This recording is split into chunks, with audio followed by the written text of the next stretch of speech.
Tell us the story, man. Well, you did ask for me to bring the rack if I could, and I Yes. caped it out. I caped it out this weekend, and so I got her right here. Dude, Heck yeah. yes, bro. Dud. Good.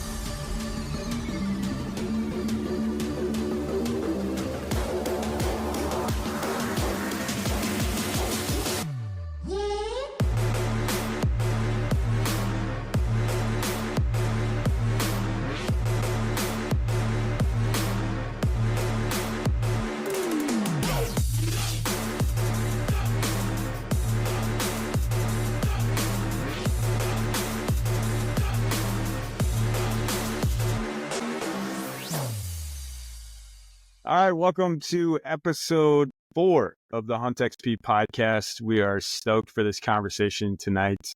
We are breaking down a few hunts. We've got with us some quick introductions. Back on the pod already, Jeremiah Stavney. Welcome back, dude. Couldn't stay away for long. Nope, I couldn't. Good stuff. It's good to have you back, man. We got our older and wiser leader, Travis of Us Brothers. You've been doing some duck hunting. A little bit, yeah. It's slowed down up here, but I'm excited to get out tomorrow. We have a good front. It's supposed to be like a 20-mile-an-hour northwest wind. So as soon as I'm actually already wearing my pajamas, I have put a shirt on for this, but I'm basically ready for bed so I can get up and go shoot some ducks. Nice. I don't have any pants on, but hey, Doesn't matter. Doesn't matter, man. That's right. Let's get out there. We got Jonny, of course, who just bagged a 131.5-inch Northwoods buck, dude. Let's go. Yeah. Yeah. I don't. Yeah. It was awesome. Yeah.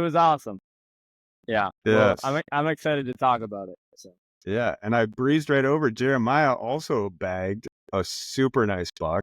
And those are the two stories we want to dig into tonight for sure. We're going to start off with you guys who are watching this. We got some shout outs and some thank yous. I'm going to pull up our most recent follows. If you guys have been tracking with things on the internet, you guys on this thing, and you want to give a shout out to anyone, do so. But I'm going to pull up. The first shout out goes to our friend, Drew Emmert, who randomly stumbled on our podcast. Yeah. Maybe someone told him about it, but he did. Dude, thank you. Appreciate you watching. I got to say something about Drew Emmert because I work with Drew Emmert, and his nickname around school, we play staff basketball every Friday morning, and we lovingly refer to him as Big Tasty. Big Tasty. Love that. I am that onto this. This is going to be the longest shout out in history, but I was fishing on Schwalmingen Bay for smallmouth a couple of years. I randomly ran into him on the shore, like 7 miles from the landing. So huge shout out to Drew. You're the man. And you are literally everywhere. Yeah. Everywhere. A couple more shout outs here. Shout out to Kate Jelma. Thanks, dude. Thanks for the follow. Keeping it in the fam, Riley Larson. Shout out to you, dude. And Reese, I know, follows as well. We got a follow from Sportsman's for God, which you haven't heard about that yet. We're all connected with that. Pretty cool thing. You should check that out. We got Lindsay Prey. Do we know her? Hey, I know her. It's my sister. That's your sister. That's I promise not all family members or friends follow Hunt XP. I was going to say, you're making this seem like, okay, it's just all in-house. Let's just all our people. Dude. Well, we appreciate your follows, guys. Appreciate what you're saying. I know we got a couple more comments on the Kuyu stuff and a couple comments from our podcast that you guys are appreciating it. So keep the comments going, especially even if you're watching this now. There might be a couple moments where we ask you to jump into the conversation and join in with what you think. But that's the comms. That's the shout outs. Let's jump into it. Jonny, since I prepped you, man, we are eager to hear the story. We've seen the pictures. We're pumped. Yeah. I'm working on the video right now. Should be available when this is live. Tell us the story, man. Well, you did ask for me to bring the rack if I could, and I caped it out. I caped it out this weekend, and so I got her right here. Dude, Heck yes, bro. Dud. So looking good. The overwhelming response I got from people who saw the pictures and then saw it in person, and this has literally never happened once in my life. Everyone who saw it in person said, it looks way bigger in person than in the pictures. And I'm like, well, then I did a crappy job of taking pictures, because usually I usually try to make my 2.5-year-old bucks look really big, but I don't know. Like, hold them like. Yeah, as soon as I shoot a 4.5-year-old, I guess I forget how to do that. So Yeah, man. No, I don't know. I was thrilled with this buck. So I've been hunting, as you guys know, super hard with my boys, and Jude in particular, because Jude is dead set on a buck. And for whatever reason, we've had a little bit of bad luck. We've zigged, they've zagged, or he couldn't go, and of course they show up, whatever. And, it was November 1st, and I was like, okay, I just need to sit one time for myself, not because I don't love sitting with my kids, but because, like, it's November and I haven't hunted yet, one time for me. And I just want to get out one time. So I, told my wife, I'm like, hey, I just really got to do this. Like, even if I don't see a deer, I got to do this. And this buck had showed up a few times on a piece of property that I hunt every now and then. But it seemed like he only showed up every few days and not a lot of daylight. But I should say it's now November 2nd. I told my wife and kids on November 1st, hey, Dad's going hunting tomorrow by himself. So November 2nd, I wake up in the morning and I've got a cell cam at that spot, and it's like 6:40 and he's there. And I'm like, okay, so he's in the area. He's making his rounds. He's in there. And this spot always holds a lot of does. And so I'm like, I get out there and I actually self-film for the first time in my entire life. You did a great job. Yeah. Thank you. I put the camera arm in. I'm getting everything set up. I'm like, we'll see how this goes. It could be a circus. I could blow it. I could forget to press record. I could not see a deer. I could miss the deer on film, whatever. You could do what I do. I drop it right at the last minute. I have awesome video up until the geese or the ducks are right there, and then it's down in the crotch every time. Yep. Exactly. Exactly. So all the things are running through my head, but I'm like, you know what? I am going to enjoy this night alone in the tree and just enjoy something that I really love to do. So no sooner do I get the camera arm set up and the video camera on, I go to take like a little B-roll footage or something, and I hear a deer coming like immediately, and I'm like, oh my gosh. And here comes this little buck fawn. And I'm like, well, that's sweet. So I'm like recording it. Then I stop recording, and then I hear grunting out in front of me and chasing and just running. I'm like, my gosh, what is happening right now? And it's November, baby. That's what you're thinking. Yes. I'm like, are you joking? It's been like 10 minutes. And but out pops this 6-pointer, and I'm like, oh, that's sweet. And I'm taking videos of him, and he's gonna probably be on the video a lot. I'm assuming that JD's producing, but he's just everywhere. And he's running other deer off. He's being super vocal. He's grunting. He's doing all the things. He's like making rubs. I didn't get that on video, but anyway, I'm covered in deer most of the night. Some does come in. There's like 4 does, a fawn, and this 6-pointer all in the area. I can see most of them, and they're going in and out, whatever. It's about 5:30, and I look over to my left, and there's an old trail, and some of the deer had come from that direction.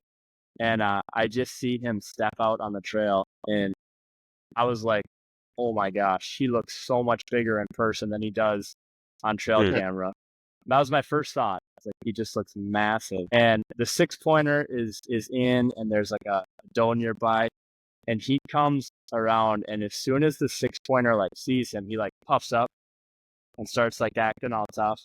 And that buck just took a couple steps towards him, and he licked his lips and he pawed the ground. And that 6-pointer was like, see ya, I'm out of here. And awesome. It was cool. Yeah. And then, so he's right now he's quartering hard towards me. So I'm just waiting, and I'm like, I got to figure out when to draw with all these deer around. And so he's taken a few more steps, but I'm still like, it's still kind of quiet. And this fawn comes from the other side that you can see in the video. And they just, the doe and that buck, they just kind of look that direction for a second. I'm like, well, I might as well now. And I draw, and he hears me, or they hear something, or maybe they catch movement. I don't know. And he looks up, he looks right at me, and quartering just ever so slightly, tuck it right behind the shoulder and let the arrow fly. And man, I thought I made like picture perfect shot. But the weird thing was like, it didn't pass through. And I was like, what's up with that? Because like when you see it in real time, when I saw it in real time, when you see the video footage, everyone who's seen the footage is like, beautiful shot. And in my mind, I'm like, beautiful shot. So I like sit down, collect myself, relax, but I don't hear a crash either. And I'm like, oh, that's kind of weird. He should be dead within like 50 to 100 yards. I should hear him go down. And I don't. So I call my dad and I'm like, hey, I just got one. Can you make your way over here at some point? And he's like, yeah, I'll pick up your kids and we'll head on out to where you're hunting. And I'm like, sounds good. So I picks up my boys and they come out. And in the meantime, I got down and just went and looked for blood at impact. And I found the chunk of my arrow that broke off. And I went about probably 15 yards and there is this red carpet of blood. And I'm like, man, he is toast. So boys get there, dad gets there, we're high-fiving, take up the trail. And again, like phenomenal blood trail, bubbles, everything. I find the chunk of the arrow that was inside of him and it's just covered, looks wonderful. Yeah, all of a sudden I'm like, we've gone like 200 yards and this deer has not bedded and he's not dead. I'm like, we need to reconsider what we're doing here. My dad's like, I agree. So we back out, we go and look at the footage like on a laptop. I'm texting you guys too, and Jeremiah and JD, I'm like, kind of talking to you guys during all this and some other people I know too. And go look at the footage and I'm like, well, maybe when he drops, his arm buckles back. I'm like, maybe it deflected back and just got one lung, or maybe he was quartering a little more than I thought, or it was low, and you know how the shape of the lungs goes, and maybe I just got the one and not the two. I got the footage right here. Let's watch it. Yeah. You can react in real time. Yeah. See what you guys think. Maybe I don't. Unbelievable. Who is this guy? Yeah, I'm just trying to keep up with, you said I had to interject dumb stuff every once in a while. I'm just taking my role seriously. Take it serious. No. Dude, you were in a good flow and I screwed it. I thought I was ready to do a cool thing. Way too professional. It sounded great. Let's pull up a video. And then let's show everyone that we're still amateurs. I think we got to be true to ourselves. Jack wagons is the correct term. Jack wagons. Jack wagons.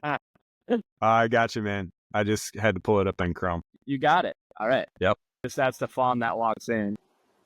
So I'm just about to draw right now. There it comes. Yeah, man. So what are you thinking? So you were just talking about blood. Let's watch it one more time. Yeah. Yeah, what do you think?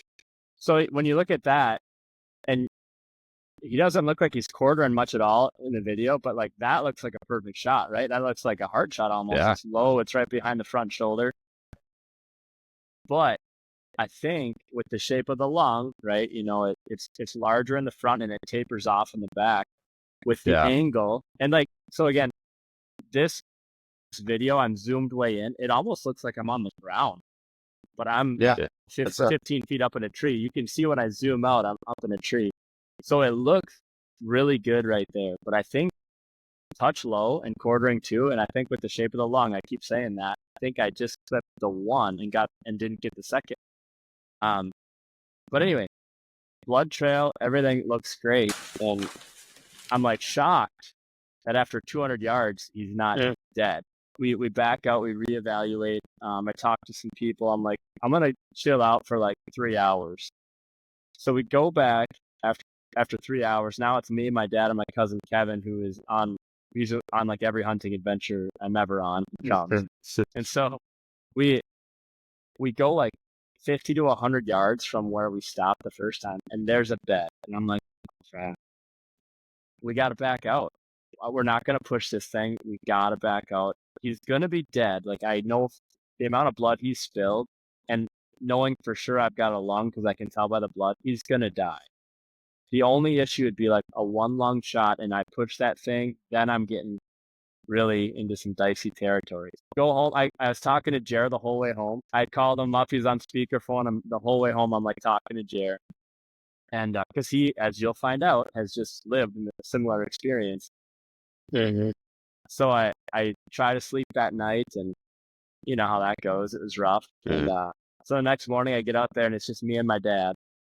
which turned out to be really special. But just me and him, and we get on the trail again, and again, I'm just like, how is this deer not dead? The blood is incredible. But then it started to plug up, and then it's the whole like you're following pinpricks, and then all of a sudden it's really hard to find, and you got to fan out, and then you pick it up, and so he's going down path of least resistance to a river. And that's what a wounded deer does, right? They'll head down, they'll head for water for a low spot. He like goes through a swamp and he hits the edge of this river. And I find 2 hoof prints right on the bank. And right where he is, and at this point it's kind of steep. And there's like a little pool of blood there. And I'm like looking across the other side, and I'm like, it looks like there's scuff marks on the other side. It looks like he just went straight across here and up onto that bank. Hopefully he's dead on the other side. So I like kind of look at my dad. And I'm like, well, what do we do? And he's like, well, you take your boots and socks off and you wade across the river. And I'm like, you're right. I do on November 3rd now, and it's freezing. And I'm like, oh okay. my gosh. So I do, and it's awful. On the way there, it's awful. And I get to the other side, and those scuff marks I saw, one was from a beaver, and the other one was from a fisherman from like days earlier. It was like fresh man tracks. And I'm like, whoa, I can't find a fresh deer track anywhere in the sand. And I'm like, what did that deer do? So I start looking around in the tall brush and everything on the other side. And after like 15 minutes, I'm like, Dad, there's not a fresh track over here. I'm not sure what to do. And so I kind of calm down. Like I'm pretty down on myself. I'm like, just think logically. If he didn't come across here, he went up or down. Or I'm like, or did he jump in the water and then die in the water and float down the river? I don't know what he did. So I say to my dad, I'm like, hey, go back to those hoof prints and then see if you can find, did he go down? Can you see tracks going down for sure? And my dad's like, I can't find any for sure that go down. And I'm like, I don't think he would have jumped. Like he wouldn't just jump off that. So I'm like, you head upstream. It looks like there's another spot up there, like 20, 30 yards away where a deer could come down and cross. So he starts heading that way. I'm like, look for blood, look for tracks. So he's doing that, taking his time. And I start paralleling him on the other bank. And when I get directly across from that spot, I almost step on the deer. He is just laying there. He like went down, came up the other side on top of the bank, and he died immediately on top. And then it was just like hooting and hollering across the creek. And I drag him across the creek. And that time the water didn't feel cold at all because I was just pumped. I had to go across that creek or that river like 3 times. It didn't matter at that point. But all in all, like incredible hunt, really special to recover with my dad. We figure with like zigging and zagging, that deer probably went about 800 yards, I would say. As the crow flies from my stand, he went 520. So I figure somewhere between that and 800 yards he went. Days later, thinking about it, I think from the initial shot, I waited like 45 minutes for my dad to drive there with my kids. And I think he was in that first bed. I think the first bed that we found the second time we went in, I think he was in that bed when me and my dad and my kids went after him.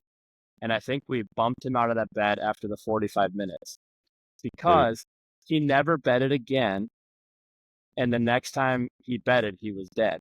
So I think we booted him out of that bed after the 45 minutes. When we went back 3 hours later, I think he was already dead.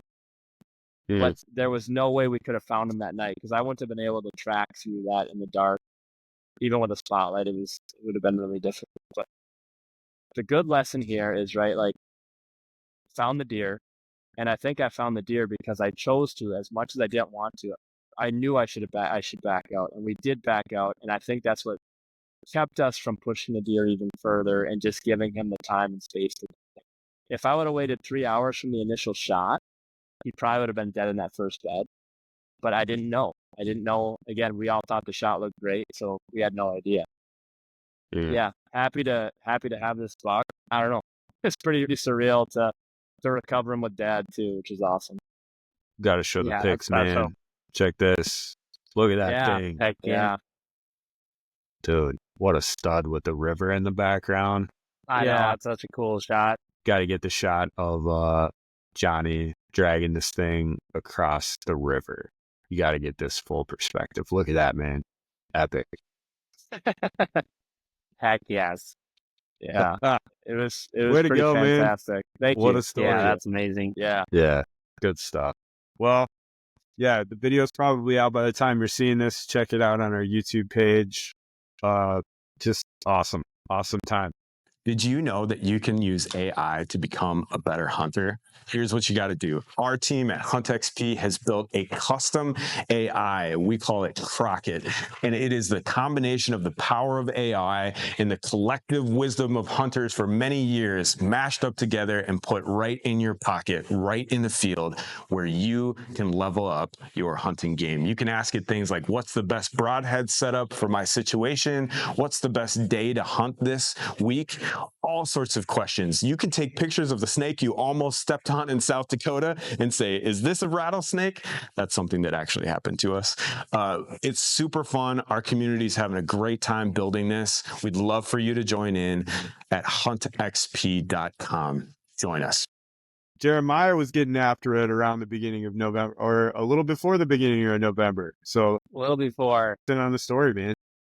Absolutely, yeah. I love that last week, October. It is super special, and I love it. But I was hunting this area. There's me and my best friend, Chris. We are like hunting partners as well. Like we only share information with each other, and we kind of attack public land around Grantsburg, Siren, Fish Lake area, and had a lot of really good bucks in this particular area. And so I started hitting it hard. And I was going to this year, just the balance with like family and work. Like I do travel for work quite a bit, and then balance with kids. Like I have an 8 and 5-year-old.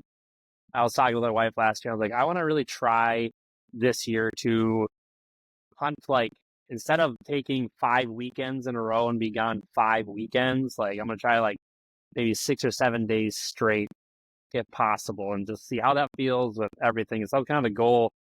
Well, that kind of went out the window a little bit because of how many bucks were show up on camera. And so I was like, taking stabs at times. So I did end up going for one weekend in that October 27th. I went to this area and I sat in the same spot as I did the night before, and I didn't see anything, but such a good area, and it was like this really cool pinch point that I was like, I'm going to go in there again. The wind wasn't that perfect for it, but it was close enough. I wanted to try to get away with it. And sneak in there and get set up. And like you said, John, around 5:30, I hear what you want to hear, which is like some crashing and some grunting. And I was like, yes. And I look up and I see this doe going from left to right, and like I'm looking to see what's behind us, about 60, 70 yards away, and I see this big white rack go through. I didn't get a perfect look at him, but like it was enough for me to be like, that's a shooter, and like they're coming my way too. So I grabbed my bow. I did have some cameras in the tree, so I got the cameras ready, got the GoPro running, and they hang up about 60, 70 yards away, and I can see the doe with my binoculars, and I cannot see the buck. And I'm like, I know that was a really big buck, but I'm trying to find him, can't see him. And he's bumping her, but it's thick enough. I can't see him and what he is. And then all of a sudden he bumps the doe. And if they would have kept coming where they were going, they're going to come right down the pinch point. It would have been a 15 to 20 yard shot at most, right where they were coming. And he bumped her, and they started going away, and I was like, no. And I just haven't had a lot of confidence. I've never had success grunting, but I grabbed my grunt tube, and they are like not running, but they are going now straight away from me. And I grabbed my grunt tube and I grunted at him. He didn't hear me. I grunted again louder. He didn't hear me. And the third time, I mean, I made it sound terrible, but I was just everything I had to make it as loud as I could. And he stopped. And so I was like, I know you heard that one. So I turned the opposite direction to him, and I grunted behind me like 2 times, and I could tell he was looking.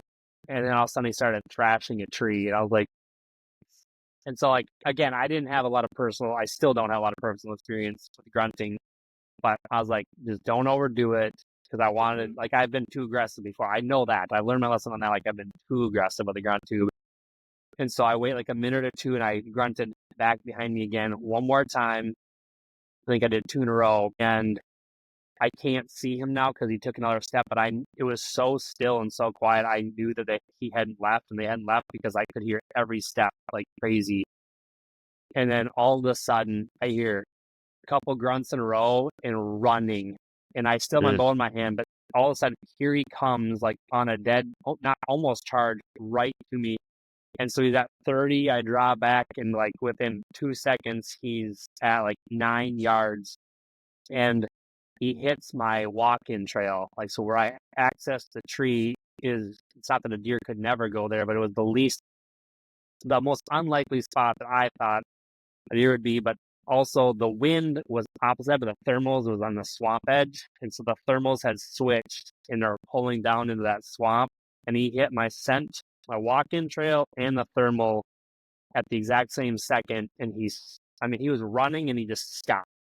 He's still at 9 yards, but he is very quartered to me, and I knew that. I actually wasn't freaking out, even though like I had minutes to see this deer. I knew it was a shooter, and so I'm drawing back, and I'm like, it's really quartered to, and this is a whole rabbit trail, but I am way into the adult broadheads things. I shoot like a 675 grain arrow, and I have broken the shoulders on these two deer, like straight through the shoulder blade.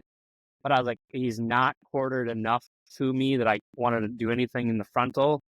And so I leaned out as much as I could, and hugged his shoulder as much as I could, and let an arrow fly, and it went straight through him.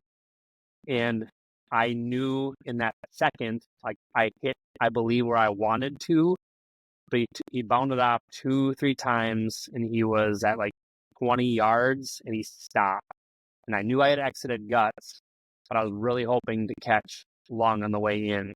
And so he was stopped at 20 yards, so I grabbed another arrow, but he's in the thickest buckbrush ever. But I knew I had to try to get another arrow in him because I didn't like that he had stopped after 10 yards. And that's just, my experience.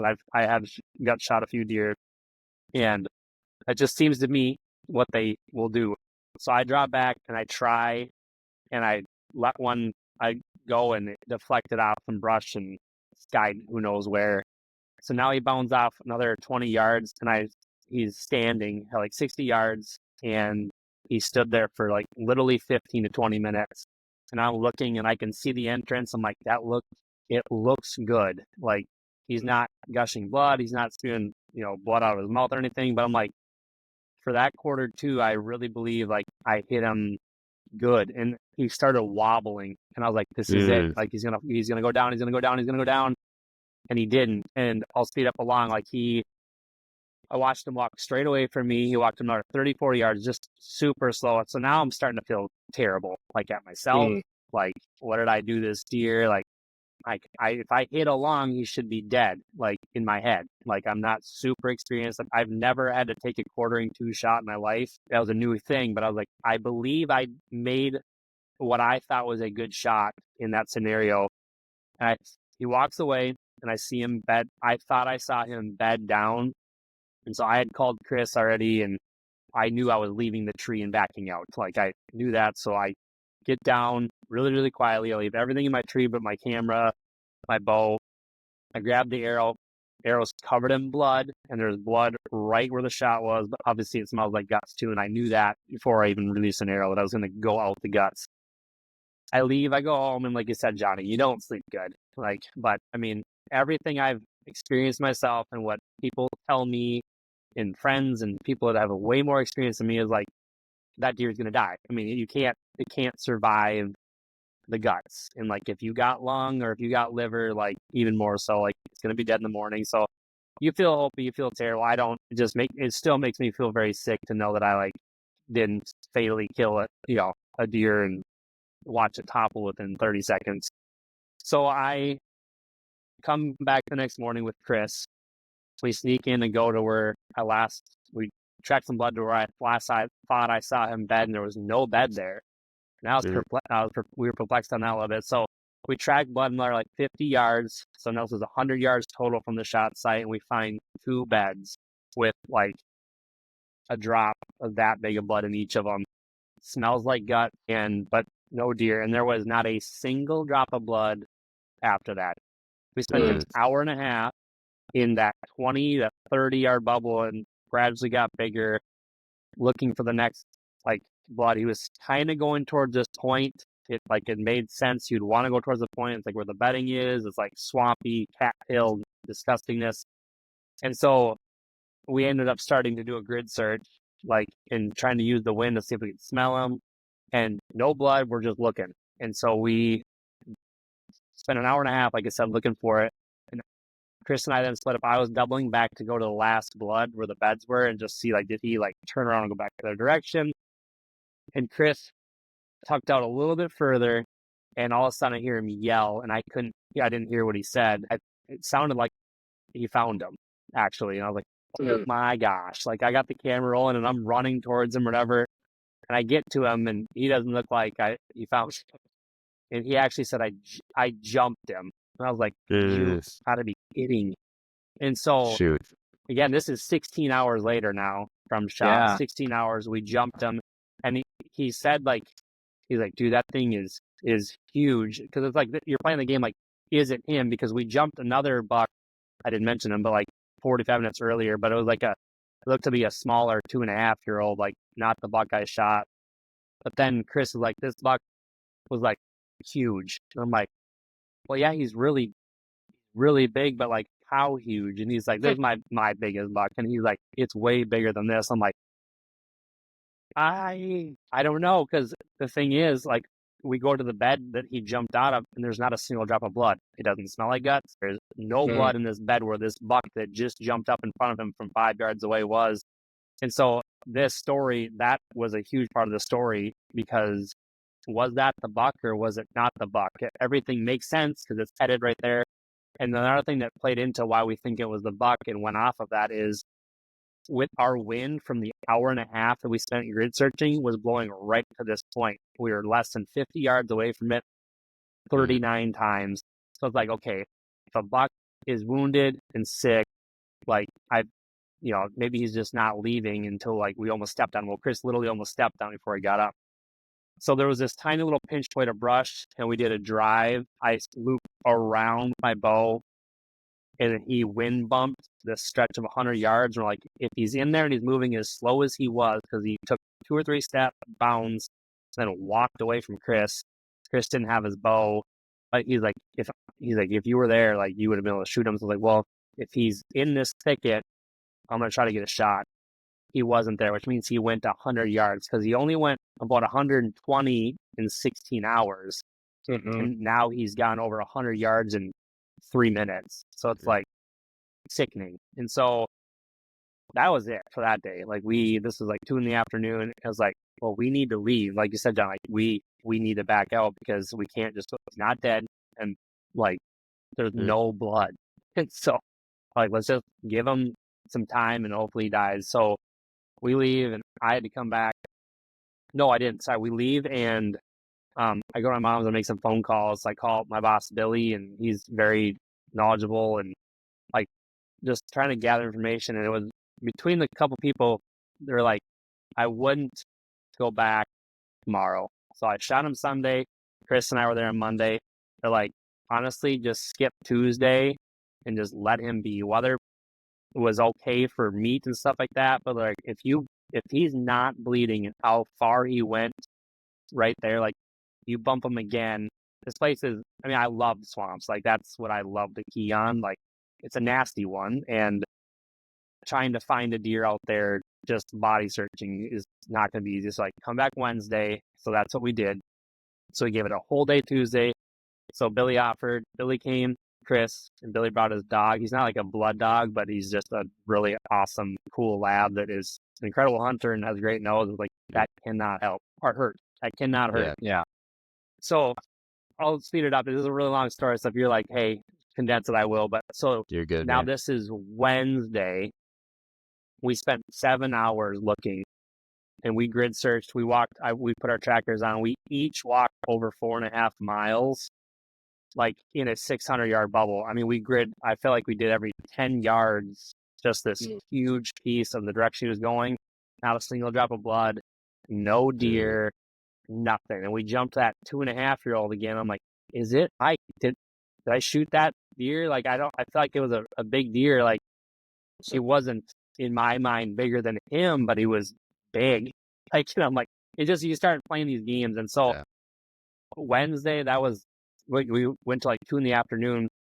and long we were talking like, man, I wish, because I'm a commercial drone pilot for commercial photography, videography. It's like, I wish we could use drones on public land. And, they got those thermal drone recovery like businesses now. But I remember specifically that in my business, I am not allowed to fly on public land or government land in any way, shape, or form. I even did a shoot for the DNR, and I asked the game warden if I can fly my drone on public land for the video shoot. And he's like, absolutely not. So like, that's how much belief I had in it. So I didn't even bother calling. I have a really good friend, Ryan Wolf. He owns Wolf's Taxidermy in Siren. I would have called him 3 days ago, but I was like, it's not legal. And so I actually just called him to get some information on what his thoughts were on this. And I'm rambling about how I wish he could fly on public land. He's like, dude, I can.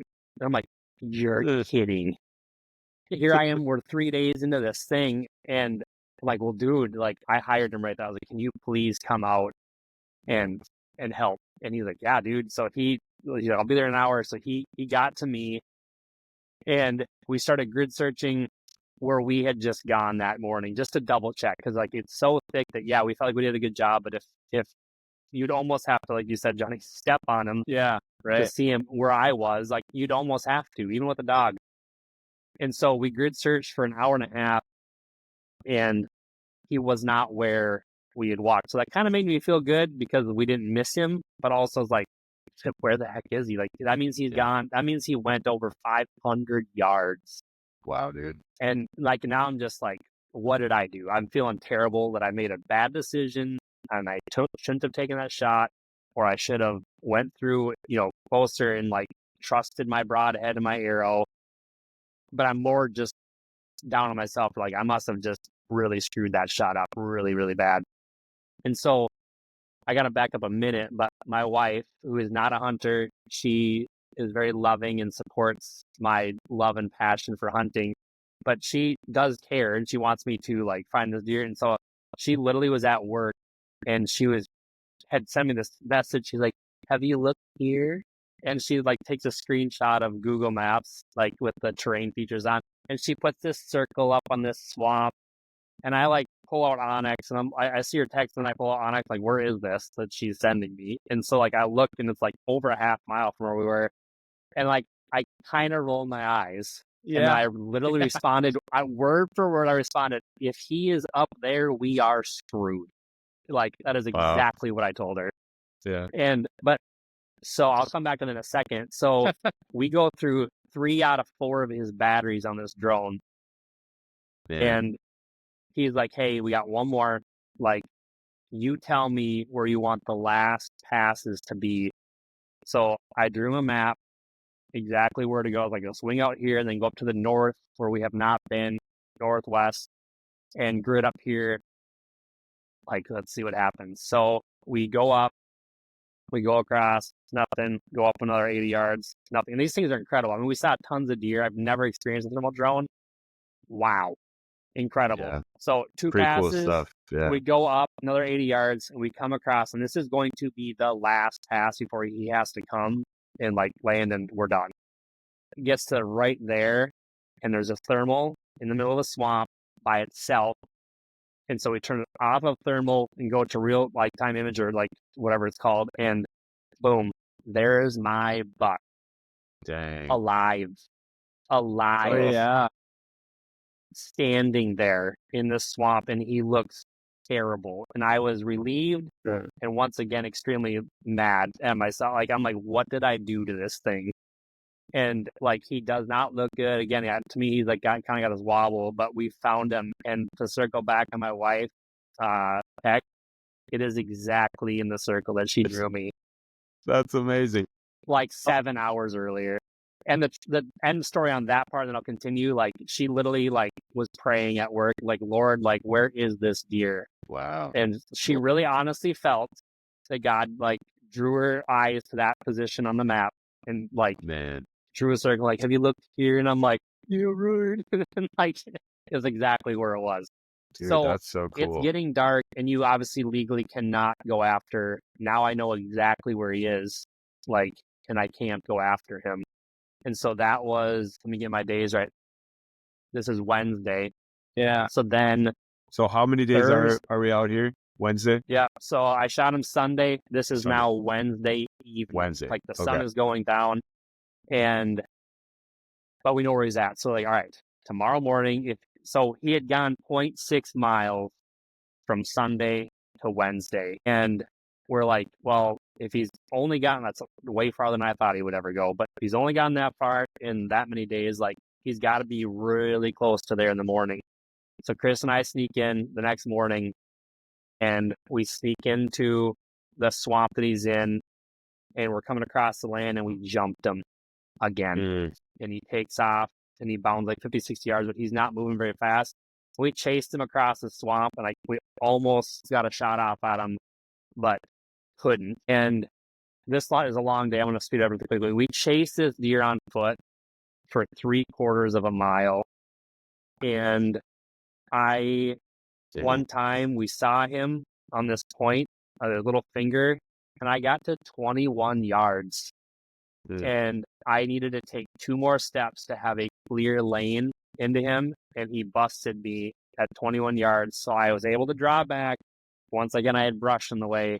And boy, have I learned an extra lesson on this hunt on just deflections. I mean, I know like I'm not going to try to shoot through bushes, but like 21 yards on the ground, he's right looking at me, and I tried to release it, and it deflected again, and I missed, and I knew it, and like I took another pot shot when he crossed the trail at like 40 yards sprinting, which is like, it was a Hail Mary, but like I knew that was the last time I'm going to see this deer.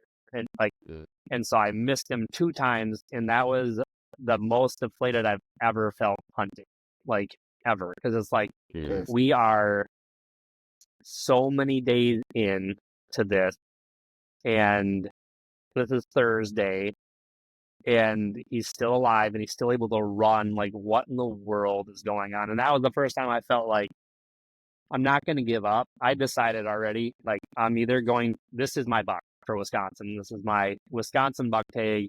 If I get to see him or not, like, I'm not going after another one unless I can confirm after a week he's living or we find him dead. And so we go home, and like, I am bummed to say, Oh my very, gosh. very, very, very discouraged. Yeah. A lot of donuts in these days consumed. A lot of quick trip donuts, I'm sure. Yeah. Eating all the gas station food, feeling sorry for myself, all the things. All right. And so probably very little sleep. Yeah.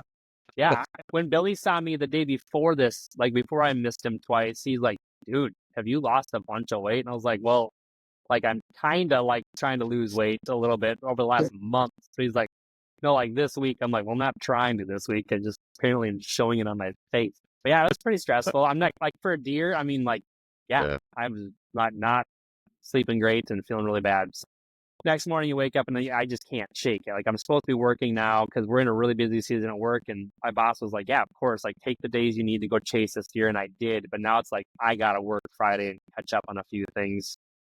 And so, but it's just so hard to concentrate because I'm just thinking about, like, what did I do? Where is this deer? How is it not dead? Like 50,000 questions. So I just, in the middle of the day, I honestly just felt this impression in my heart. Like, I'm just going to say it is exactly how I felt. Like, he's dead. I just all of a sudden was like, he's dead. Like, I just felt it. And I can't explain that too much. I feel like that's like the Lord dropping that in my heart. And so I started texting back with Ryan, and I had hired him. He is my really good friend, and I had hired him and paid him for coming out. And so I was texting him. I was like, hey, bro, I got to be bold and ask you something. I was like, hey, I understand it's not fun sometimes, and buddies or people ask you favors. There's always a time and place. Like, but like, I ran my own business with photography, videography. Like, sometimes I'm like, if you want to say no to this, please say no. But if you'd be willing, I can't move on from this until I know some answers. Because at this point, I don't have any answers. I mean, even when he could see him for 20 minutes with the drone like this, you couldn't even, it was raining though for 3 days straight. You couldn't see the entrance. So it's like, there was no answers that I completely where did I hit him? Like, we didn't even answer to that.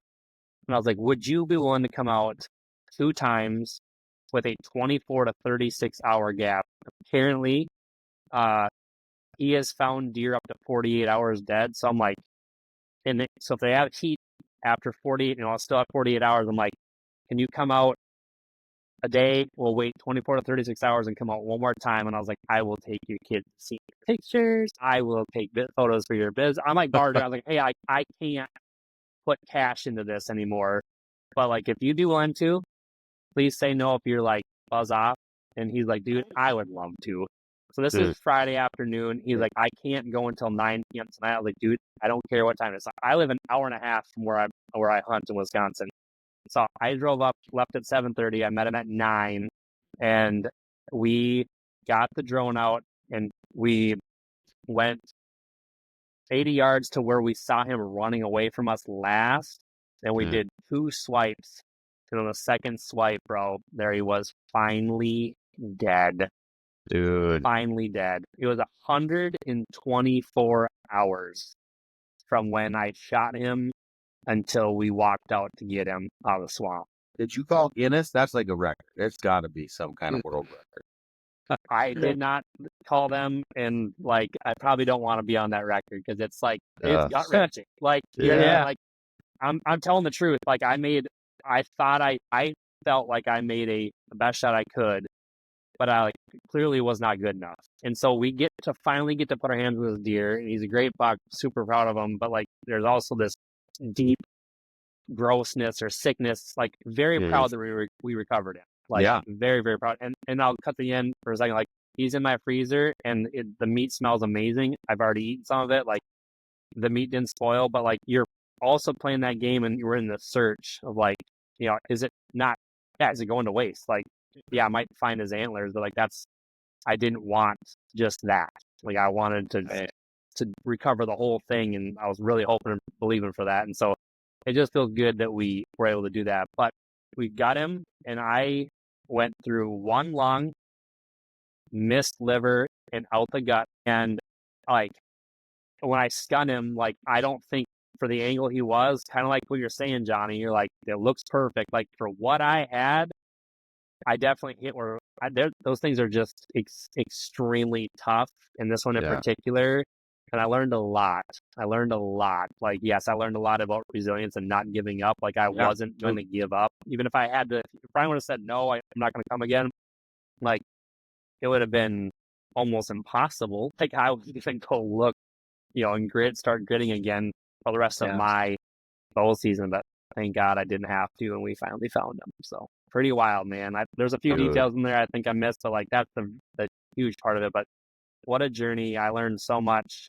Very grateful to have them. Those things are tough. And also, our shot choices matter greatly, for sure. I think one of the things a couple things, and I told, like, obviously, Jared and I have talked on the phone about this already, but like, one, you owe it to the animal, right? Like, you owe it to the thing you're hunting to make an ethical shot. But that doesn't always happen. And if you bow hunt long enough, you're going to experience that. But then to make every effort to recover that animal, you owe it to the animal to do that. So like you said, you showed incredible resilience, and that is a service to the animal, not a disservice. Lastly, I think it's incredibly awesome that you would even share this story, because I think, like, my pride, other hunters' pride, they might just be like, I shot this buck and then I found it and it's going on my wall. They wouldn't share the hard things that other people who are maybe listening have experienced. I think that's super awesome that you're willing to do that. Yeah.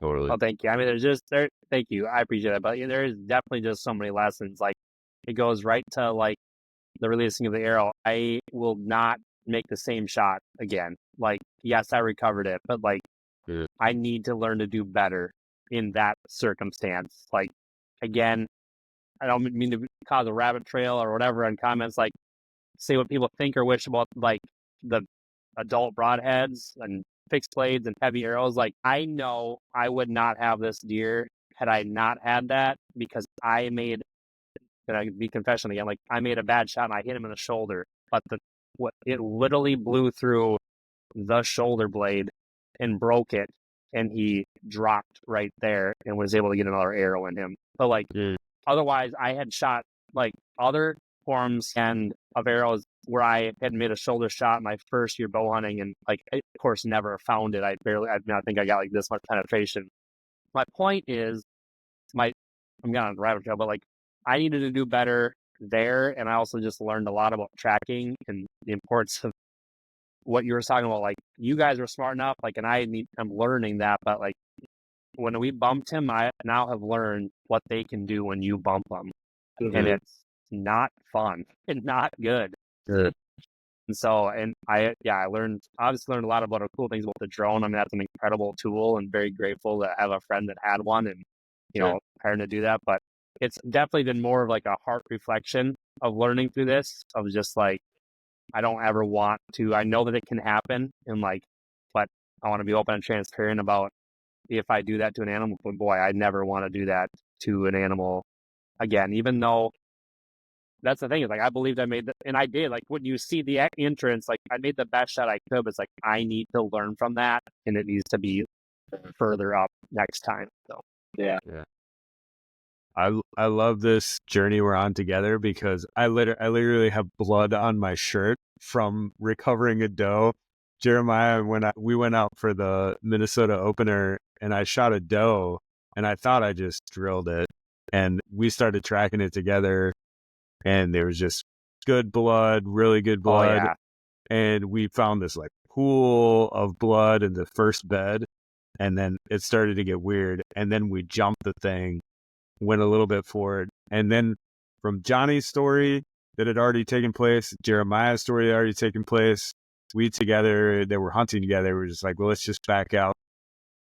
I went back that night or yesterday night, and blood just stopped. And then I've been texting Jeremiah. I'm like, I don't know, man. I don't know if we're going to find this. And because of your story, I'm like, I'm going back. I'm going to stay persistent on this thing. And I went back today, and I did a grid search, and sure enough, boom, right there, 40 yards past last blood. And so I called Jeremiah. I'm like, I got her, dude.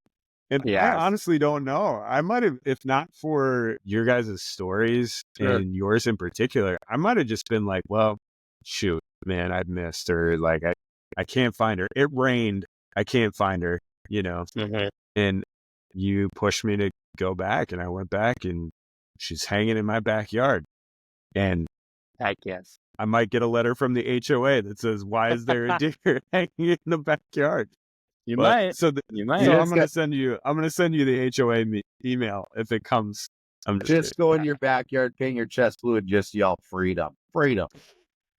That's why there's a deer in my backyard. Freedom. That's right. Hey, that's what's great about this. Yeah. I think what's crazy is like this year more than any other, really experienced hunters that I know, it seems like everyone's having these weird shot issues this year, and I don't know what it is, but I'm learning I'm learning a ton about it. A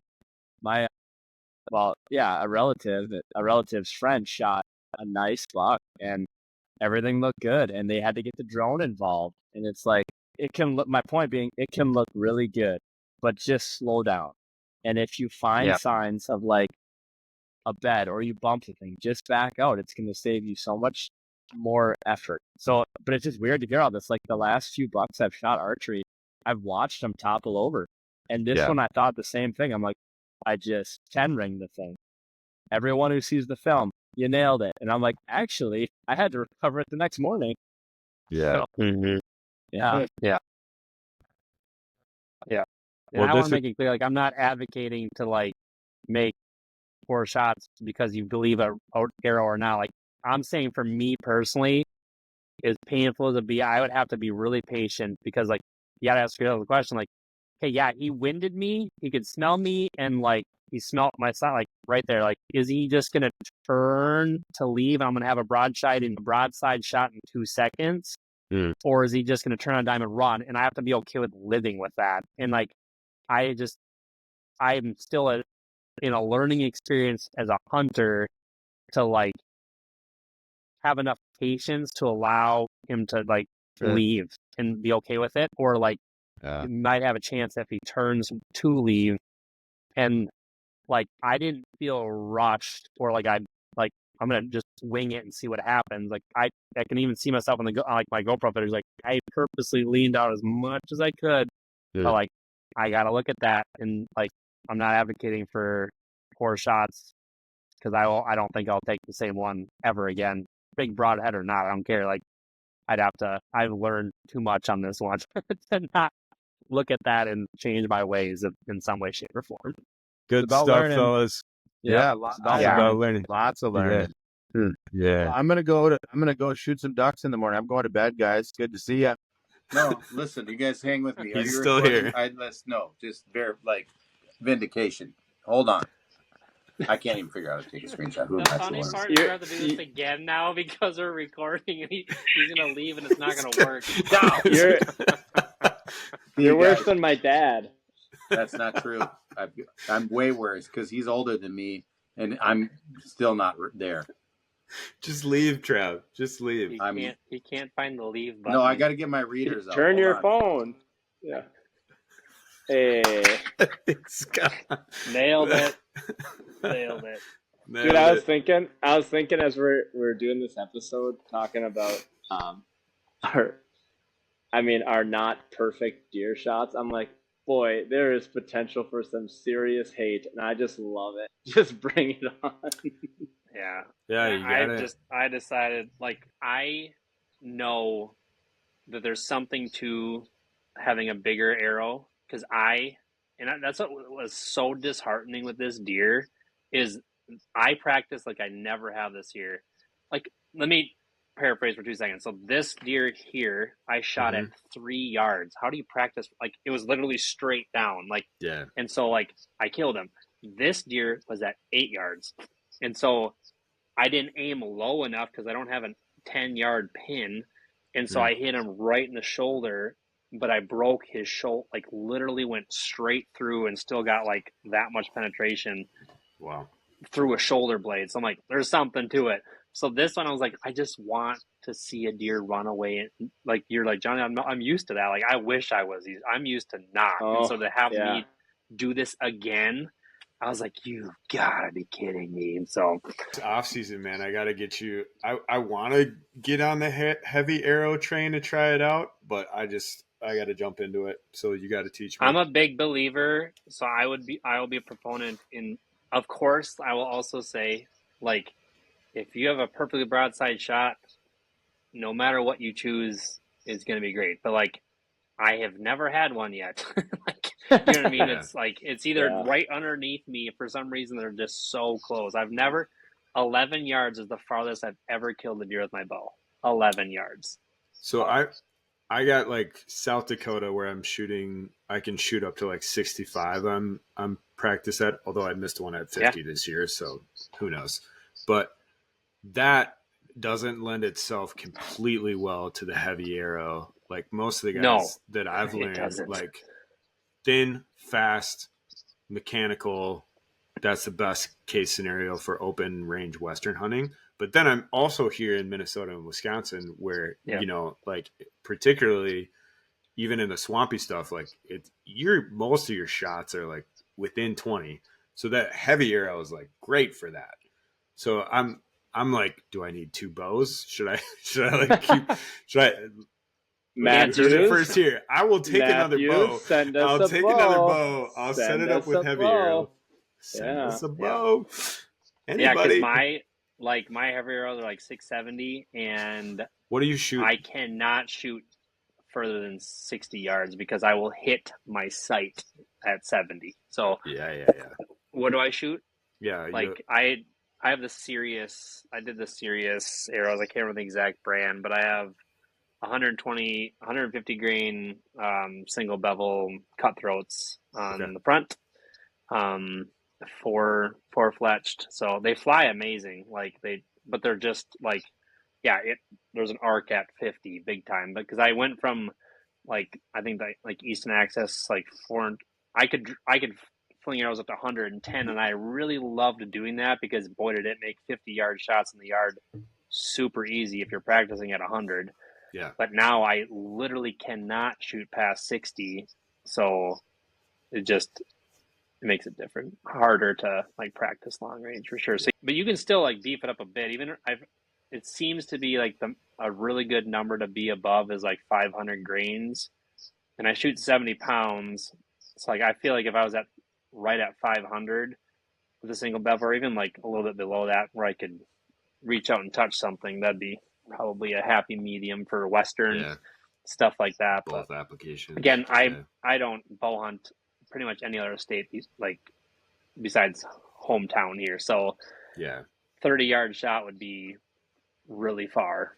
So works for me. Brilliant. Bonus content. Thanks for sticking around. Yeah, well done on your dough, bro. Way to be persistent. I mean, like Johnny, he sent me a voice memo on his way there tonight, and like, bro, you were so deflated. I was just like, for every reason. No, but I don't even know why I'm driving up there. I was just like, I should be with my family. I have almost no like hope for this, and boom, get the phone call an hour later, and different tone for sure.